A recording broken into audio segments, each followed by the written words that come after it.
let's move into performance reviews. So they can be accessed just like everything else from one click from the employee dashboard or the admin dashboard.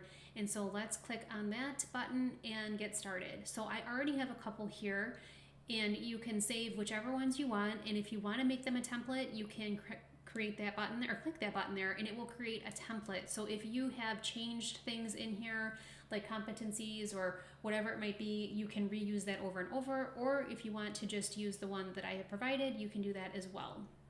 So I have created a new one here, and what I'm going to do is select my team member, and that is from the employees that you have as active users, their job title, department, leader, the date, and so on.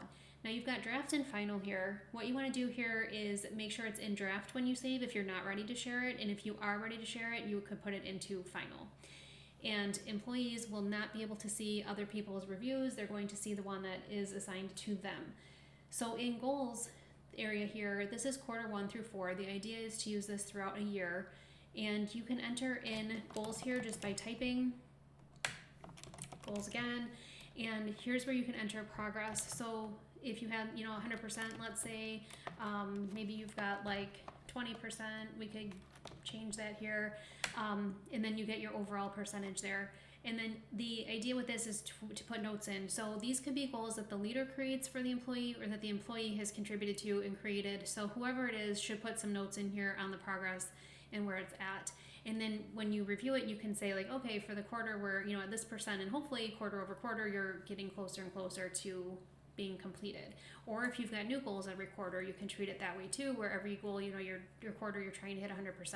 So these types of goals could be business related goals, they could be sales goals, whatever it might be that is relevant for this particular user and or department. So the PTO balance here is handy to have on here because you want to make sure that employees are taking their PTO so that they are mentally ready every day for the workplace. But the flip side of it could be that they're taking too much PTO, and so you want to be able to have that discussion and have that in the forefront. Now if I move down into core competencies here, these are things that I have had great response to and great engagement with, and I found that it really helps a lot. So these are on here by default, but you can go in here and edit these and just type over them. And again, if you saved it and you create a template, then you can keep reusing the ones that you have. You might want a template for the sales department that's different for support, whatever it might be, you can do that. So in here, the idea is to score 1 to 5, 5 being the highest, and maybe the teamwork here is a good example. The leader could say that teamwork is a 2 and the employee thinks it's a 5. Well, it's really common, I've seen in a lot of places, to have just the employee contribute to these things or just the employer, and it's easy for one or the other to just kind of breeze through. Nobody is breezing through if they both have to score and give examples. So you need to put examples and notes in here backing up why this is. And this works really well for performance improvement down the road, or if in the unfortunate case you have to terminate, you've got a history of quarter over quarter, these particular things have or have not been issues. So in this case here, this opens up the conversation, because if the team member is giving examples, maybe the leader's not aware of something, or if the leader has something that's just really major to grade that at 2, they can bring this to the table. And you could add notes to this stuff as you go through the quarter, so that by the time you're ready to put this in final mode, you've got all of your notes in here. So you can just kind of keep tabs, on both ends here. So if I scroll down here, you can see the average, and you'll see the scores between each, and hopefully every quarter things are either stable or going up. And if you notice that things are going down, again, in the event of termination, you've got your records here all in one place. So at the bottom here, you've got additional discussion topics. You can change these as well, but I've had, again, really great response from these questions. I find they're very useful, and so that's why these things are in there. But if you want, a team member rank the ENPS, if you're not familiar with that, I've got lots of articles on my site about that.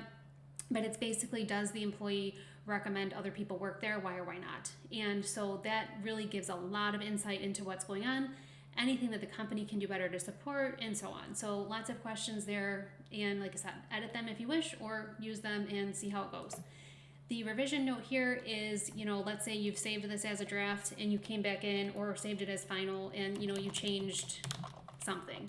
You want to make a note so that it's really clear that since the last time it was reviewed, there's been a change. So the revision history is captured here nicely to be able to track that. And then when you're finally done, you could mark this as final at the top, and then let's test that out. So it's going to be marked final, and then as the manager, since I'm the admin, I'm going to sign, and I agree to sign. And so you'll see that the manager signed this particular day, and then you've got it in the revision history as well. So the revision history is helpful because now next quarter, you're going to want to sign again, and it will update that revision history so you can see that every quarter when it was signed, and then you can see that the manager has recently signed as well. And so again, if you're going to make changes to this or tweaks, you want to make sure you're keeping that revision note so that it can be very clear that, okay, we signed on this day and changes have occurred since that day. So that's everything for performance reviews at this time. This video is current as of February 2026, and I am constantly making edits and updates to this software, and I would love to hear feedback either on my website, you can give it, or throw it in the comments.